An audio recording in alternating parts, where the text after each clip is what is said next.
Եվրոպական քաղաքական համայնքի Կոպենհագենի գագաթնաժողովի ժամանակ երկրներից մեկի ղեկավարը հանդես եկավ զեկույցով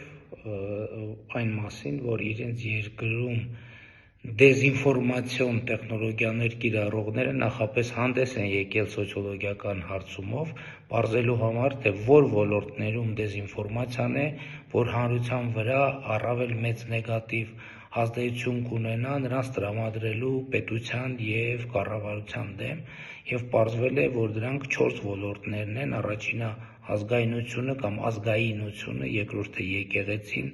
երրորդը առողջապահությունը և դրա այլընտրանքային մեթոդները և չորրորդը դավադրությունները։ Ինձ թվում է